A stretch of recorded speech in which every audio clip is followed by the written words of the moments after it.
अस्सलाम वालेकुम। मेरा नाम हरसू मलिक है और आज मैं तकरीबन 1 महीने के बाद आप सबसे मुखातिब हूँ। उसकी वजह मेरा ख़्याल है कि मैंने आपके साथ बातचीत पहले की थी कि मैं हज पे जा रही हूँ और अल्हम्दुलिल्लाह हज से मैं खैर व आफ़ियत से वापस आई और आप सबके लिए भी बहुत सी दुआएँ की। तो आज का मेरा मौज़ू है ऑटिज़म का शिकार बच्चों में समझने की सलाहियत में जो उनको मुश्किलात दरपेश होती हैं, यानी कि समझ जो उनमें होती है उसमें उन्हें क्या-क्या प्रॉब्लम्स, क्या-क्या डिफ़िकल्टीज़ फ़ेस करनी पड़ती हैं।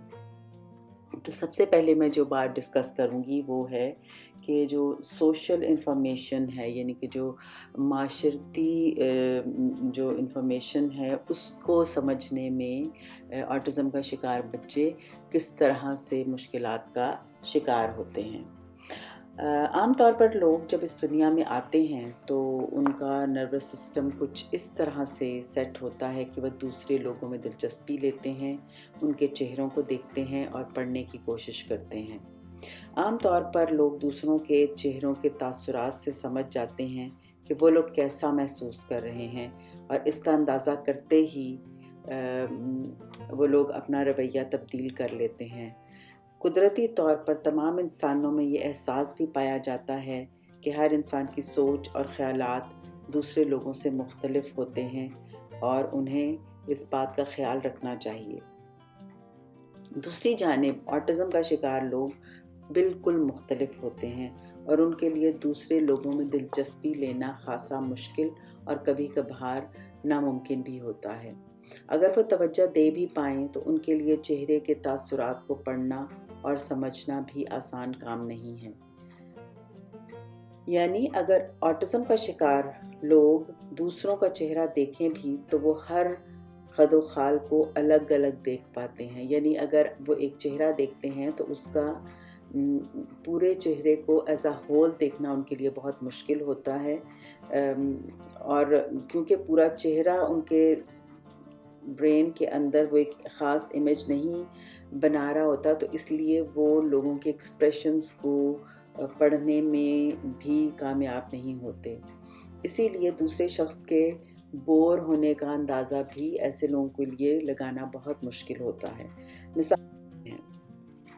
फिर एक और तरह की मुश्किल जो ऑटिज़म का शिकार लोगों को जिसका सामना होता है वो है ज़बान को समझने की मुश्किल। यानी कि जो लोग बातचीत कर रहे हैं उसको समझना इनके लिए बहुत मुश्किल होता है। उम्र बढ़ने के साथ साथ उनकी समझ में बेहतरी तो आती है, मगर वो सिर्फ इस हद तक महदूद रहती है कि वो रोज़मर्रा के इंस्ट्रक्शंस या रूटीन को समझ लें।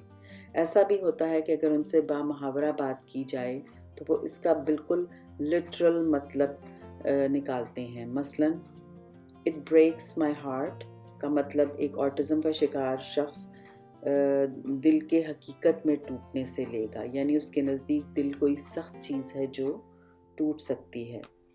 ऑटिज़म का शिकार लोगों में हियरिंग के मसाइल होने के इम्कानात भी ज़्यादा होते हैं, जिसकी वजह से इनके लिए बातों को समझना और भी मुश्किल हो जाता है। ऐसे लोगों के दिमाग में ऑडिटरी प्रोसेसिंग भी स्लो हो सकती है। मसलन उनसे अगर तेज़ी से बात की जाए तो वो घबरा जाते हैं और कभी कही हुई बात को दोहराना भी शुरू कर देते हैं ताकि वो इंफॉर्मेशन को अपने दिमाग में रख सकें। इस कन्फ्यूजन में वो कभी कभार गुस्से में भी आ सकते हैं। ज़बान को सही तौर पर ना समझने का नतीजा ये निकलता है कि ऑटिज़म का शिकार लोग इस दुनिया को बहुत हद तक गैर यकीनी समझते हैं, क्योंकि उनकी अपनी समझ महदूद होती है। इसलिए उनके इर्द गिर्द जो ज़बान लोग इस्तेमाल करते हैं वो उन्हें बेहद कंफ्यूज कर देती है। बार बार समझने में गलती करने से ऑटिज़म का शिकार लोग बहुत नर्वस रहने लगते हैं। अगर उन्हें कहा जाए कि आज पार्क में नहीं खेलना तो हो सकता है कि वो समझें कि आज पार्क में खेलना है, यानी कि बिल्कुल ऑपोजिट मीनिंग भी वो ले सकते हैं। अक्सर औकात ऑटिज़म का शिकार लोग लंबी बातचीत से भी घबराते हैं, क्योंकि दूसरे शख्स की ज़बान की रवानी इन्हें नर्वस कर देती है। एब्स्ट्रैक्ट यानी तसव्वुराती किस्म के अल्फाज जिनको देखना नामुमकिन है, ऐसे अल्फाज भी ऑटिज़म का शिकार लोगों को समझने में दिक्कत होती है, मसलन सच्चाई, इज़्ज़त, अज़मत वग़ैरह। फिर एक और तरह की समझ जिसमें मुश्किल का शिकार ऑटिज़म का शिकार लोग नज़र आते हैं, वो है वक्त के गुज़रने का सिलसिला, और उसमें उसका जो सीक्वेंस होता है वक्त को गुज़रने का, यानी सुबह, दोपहर, शाम, सुबह के बाद दोपहर का आना, उसके बाद शाम का आना, फिर रात हो जाना। इसका समझना इन लोगों के लिए खासा मुश्किल होता है और कभी कभार नामुमकिन भी हो सकता है। मसलन 10 मिनट, 1 घंटे में वगैरह उनके लिए कोई मानी नहीं रखते।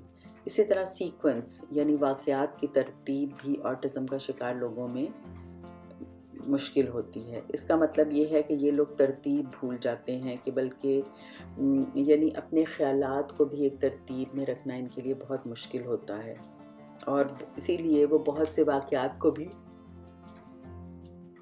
तरतीब में याद नहीं रख पाते। इसी वजह से अगर ऐसे लोगों को एक साथ बहुत सी मालूमात दे दी जाए तो ये बहुत ओवरवेल्म्ड महसूस करते हैं और सारी इंफॉर्मेशन को दिमाग में संभालना इनके लिए बहुत मुश्किल हो जाता है, और कई दफ़ा इसी वजह से ये लोग बहुत एक्साइटेड भी हो जाते हैं और या कभी बहुत गुस्से में भी आ जाते हैं। ऑटिज़म का शिकार लोग क्योंकि अपनी याददाश्त में बहुत सी चीज़ें नहीं रख पाते, इसलिए वो ये सोच कर भी नर्वस होते रहते हैं कि सारे दिन में पता नहीं वो किन किन लोगों से मिलेंगे और क्या क्या वाक़यात पेश आएंगे, और इस नर्वसनेस की वजह से ऐसे लोग दूसरे लोगों से बहुत ज़्यादा सवालात करते हैं, और जिनकी वजह से दूसरे लोग सब्र का मुज़ाहरा नहीं कर पाते। फिर एक और तरह की मुश्किल जो ऑटिज़म का शिकार लोगों को दरपेश होती है, वो है उनकी पर्सनल फीलिंग्स को एक्सप्रेस करना, अपनी ख्वाहिशात या अपनी ज़रूरियात को बयान करना, यानी दूसरे लफ्ज़ों में सेल्फ़ अवेयरनेस होना। ऑटिज़म का शिकार लोगों में अवेयरनेस यानी सेल्फ़ अवेयरनेस का फुकदान होता है। इसको ऐसे समझा जा सकता है कि ऐसे लोग अपने अंदर से उठती हुई आवाज़ या ज़रूरत को भी पहचान नहीं पाते, जिसके नतीजे में ये लोग अपनी ज़रूरियात को भी दूसरों तक नहीं पहुंचा सकते। मिसाल के तौर पर ऐसे लोग आपका हाथ या बाजू पकड़ तो लेंगे मगर ये समझा नहीं पाएंगे कि उन्हें क्या चाहिए है, या वो क्या कहना चाहते हैं या क्या करना चाहते हैं। और ऑटिज़म का शिकार लोगों में ऐसा भी हो सकता है कि इन्हें शदीद जिस्मानी तकलीफ महसूस हो, लेकिन वो इसका इजहार ना कर पाएँ। एक और मुश्किल जो ऑटिज़म का शिकार लोगों को दरपेश रहती है, वो है सेल्फ एक्सप्रेशन, यानी वो अपने आप को एक्सप्रेस नहीं कर पाते। ऑटिज़म का शिकार लोगों में चूँकि ज़बान के मामले में ख़ासे मसाइल पाए जाते हैं और ज़बान को समझने में भी उन्हें ख़ासी मुश्किलात का सामना होता है, इसीलिए ये अपने आप को एक्सप्रेस नहीं कर पाते और इन्हें 2 तरह के मसाइल पेश आ सकते हैं। Lack of awareness of the need to communicate, यानी कि उनको ये एहसास ही नहीं होता कि उन्हें कम्युनिकेशन की ज़रूरत है, और दूसरा कि किन तरीक़ों से कम्युनिकेशन की जाए, यानी एक तो ये कि उन्हें ये एहसास ही नहीं होता कि उन्हें कम्युनिकेट करना चाहिए, और दूसरा कैसे करना चाहिए। ऑटिज़म का शिकार कुछ लोगों में ये एहसास पाया जाता है कि उनकी ज़रूरियात और ख्वाहिशात क्या हैं, लेकिन उन्हें इसका एहसास नहीं होता कि उनके इर्द गिर्द जो लोग हैं वो किसी भी तरह के अमल में उनके लिए हेल्पफुल साबित हो सकते हैं। उन्हें इस बात की अहमियत का एहसास भी नहीं होता कि उन्हें दूसरे लोगों से मदद मांगनी चाहिए। इसलिए वो ऑटिज़म का शिकार लोग अपने मसाइल को दूसरों के साथ डिस्कस नहीं कर पाते और उलझन का शिकार रहते हैं।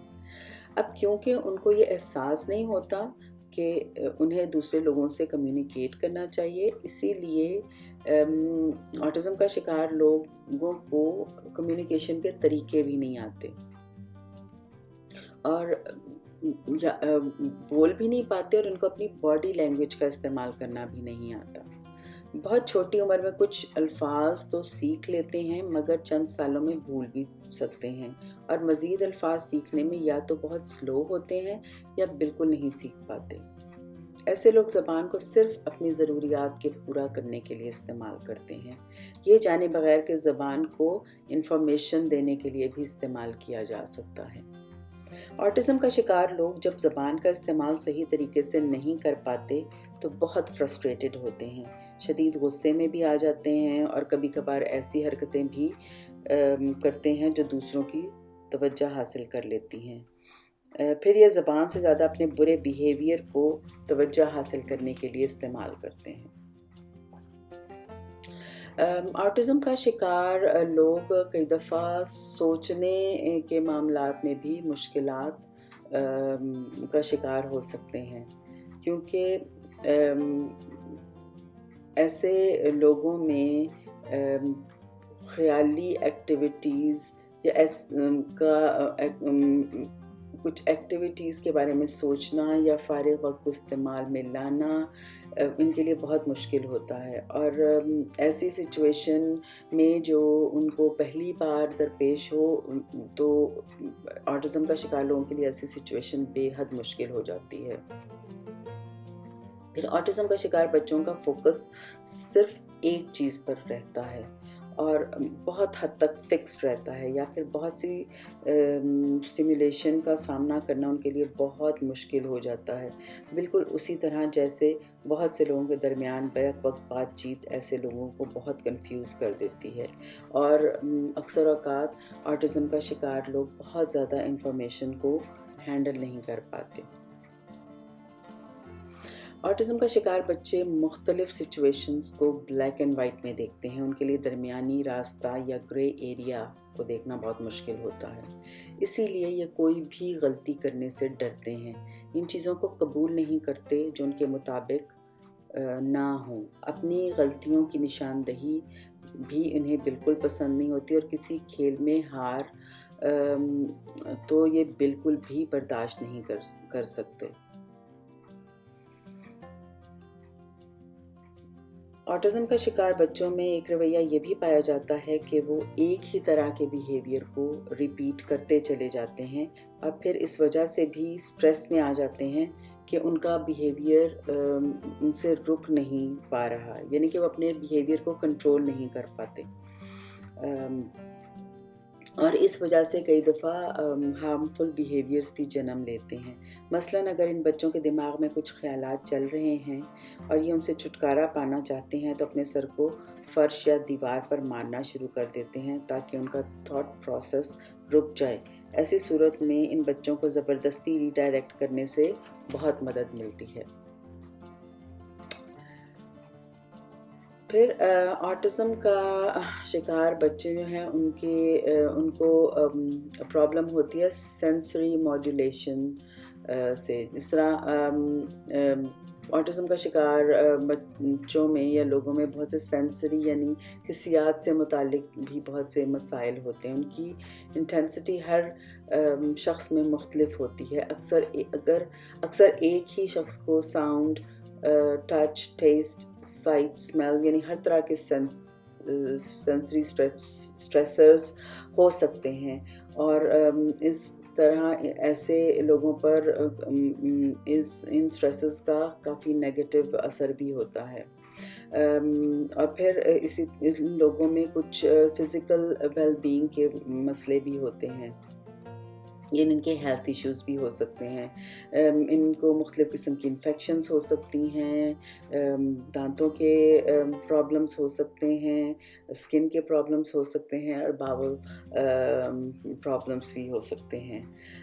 پھر ایسے بچوں میں ایموشنل ویل بینگ کے مسائل بھی ہوتے ہیں.